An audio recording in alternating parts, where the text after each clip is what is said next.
Law and his wife. Papa was often called a slave woman. So Papa was Papa was the Israelite woman, and Papa was often called a slave woman because of her descent from the ancient Ahu. So her line comes from the ancient line, the Ahu line. However, an important facet of Papa was her other role as Haumea, wife of the earthly incarnation of Kane Ku and Kanaloa. In her two roles, she was the ancestress of the Hawaiian chiefs of light, the chiefs of darkness. Haumea also became renowned for her reincarnations as wives of the descending chiefs. In the line that ended with the chief Ki'o, the importance here is that her life sheds light all the way back to the beginning of the Hawaiian creation story. It also lends light to the Hebrew tradition. It also lends light to the Hebrew tradition, whose prior light of religious tradition was drowned out by the story of Noah and the flood, which washed away the memory of a religious order that may have rivaled that of Kane Yahu. So they call him Kane Yahu in the Hebrew. In the land of the paradise of the beginning of the multitude of gods. A specimen of the fifth era continued in the Kumulipo, which brings Haumea's tradition into the light of her descendants, reverberates with establishment of the lands called Paliuli throughout ancient Hawaii, almost immediately upon the rebirth of the three clans, the return of the sacred breadfruit tree, and its tabooed fruit also refers to the floating garden from which she descends. So, this talks about them being Hebrew tradition. So if you look here,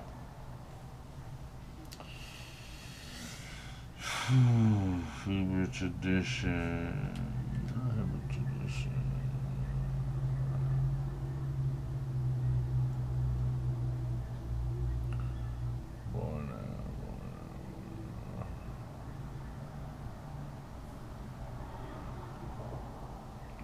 Alright, so let's go here. So I'm trying to tell you that the history of Hawaii resonates with a lot of the Hebrew traditions. So right now we're going to go into weapons and to battle strategy. And this is going to showcase how they used bow and arrows. And you can go and look this up on the internet. They'll show that they used bow and arrows. But they said that they only used it for hunting rats. They rather use the sling. You know the sling that King David killed Goliath with? Yeah, so the same shit that the Hebrew weapons were in Hawaii.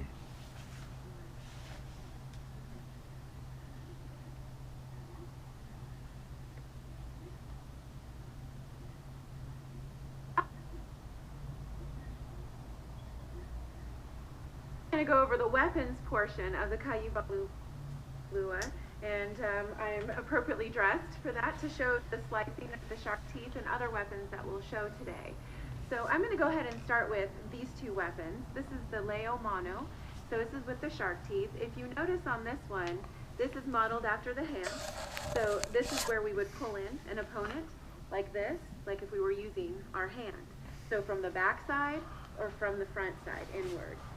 The shark teeth are faced outward, so you don't have to slice the same way. I know you guys looking at this girl and saying, oh, look at this mongoloid. But you gotta understand, these people came and they made it with the Negroes. They made it with the Negroes and they created the descendants who were mixed. So, she learned our ancient fighting skills and she got the knowledge from masters. So don't just dispute her or throw her lessons to the side because she's got some key information. And what I'm trying to say is that driving through the this girl is inducted in the Hall of Fame, the Martial Arts Hall of Fame of Master Martial Artists. So she's not just a pretty face. She's got the skills to go along with it. So this is with the shark teeth. If you notice on this one, this is modeled after the hand. So this is where we would pull in an opponent like this, like if we were using our hand. So from the back side or from the front side, inward. The shark teeth are faced outward, so you don't have to slice the same way. It's a full slice. So this weapon is not a vampire stake driving through the heart. This is actually called the pahoa, P-A-H-O-A. It's one of the oldest weapons. All of these weapons I've shown you are old, but this is one of the most earliest recorded weapons. This has multiple purposes, like all the weapons. It has the ka'ane, the strangling cord. It has the end, which is like a lot of the other weapons, to bust and to also trap. That's why there's space. We don't hold it down here. We don't hold it in the center. It's strategically placed with enough wood so that we can trap if we want to. This is a single-edged dagger that was used by a lot of the older warriors. As most of you know, the Hawaiian warriors were extremely organized, and they would mostly fight in squads of 40. So first to deploy would be, of course, the very long bows that would rain down on their opponents from afar. As it would be, of course, the very long bows that would rain down on their opponents. It would be, of course, the very long bows that would rain down on their opponents from afar. As the opponents are the very long bows that would rain down on their opponents from afar. As the opponents are dealing with the very long bows that would rain down on their opponents from afar. As So the very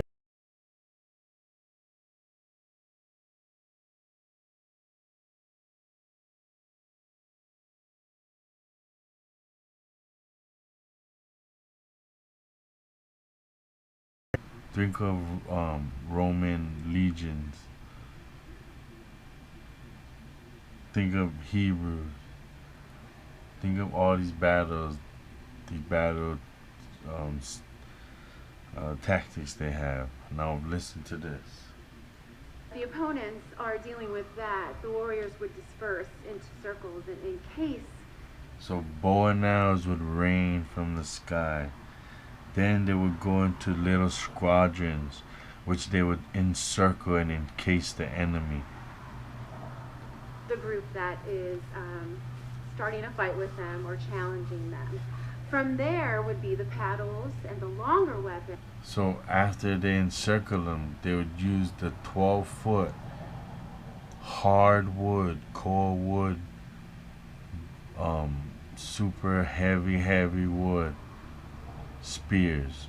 This wood was so heavy that it sinks in water, and they would use this to stab away with clubs and the spears until they decimated them. Then they would. And then after that would come all the handheld weapons. Then handheld weapons. The makapahoas, and also the ku'ekue. The ku'ekue is a lighter weapon, so it was carried by the older warriors or the wounded warrior. This is a single-edged dagger that was used by a lot of the older warriors. As most of you know, the Hawaiian warriors were extremely organized, and they would mostly fight in squads of 40. So first to deploy would be, of course, the very long bows that would rain down on their opponents from afar. As the Rain down on their opponents from afar.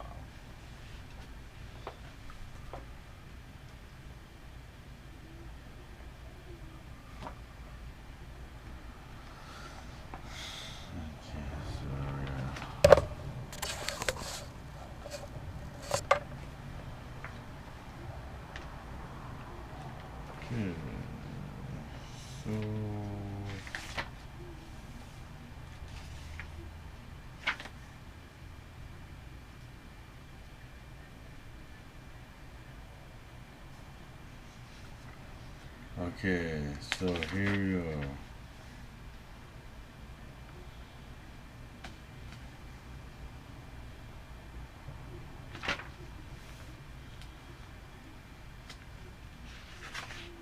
Okay. So, Haumea, woman of Nu'umea Lani in Kukuiha'a of Mahani, the impenetrable land of Kauai, Helani in Paliuli, the beautiful, the dark land, darkening the heavens, a solitude for the heavenly one. Kamea Ikawa, the secluded one, supreme in war, god of Kauakahi. At the parting of earth, you hear? They're talking about the parting earth. At the parting of earth, at the parting of the high heaven, left the land jealous of her husband, Bakea, second mate. So Bakea had two mates. Came to the land of Lua, the pit. Ahu, the pit, the altar of the pit, lived at Vavao. The goddess became the wife of Makea, the multitudes of the great expanse. Haumea became the woman of Kalihi in Ko'olau, a valley on Oahu Island. Lived in Kalihi on the edge of the cliff of Laumila. Entering a growing tree, she became a breadfruit tree. A breadfruit body, a trunk, and leaves, she had many forms. Had this woman Haumea, great Haumea was mysterious. Mysterious was Haumea in the way she lived. She lived with her grandchildren. She slept with her children, slept with her child Kauakahi, and as the wife Kauai Mehani slept with her grandchild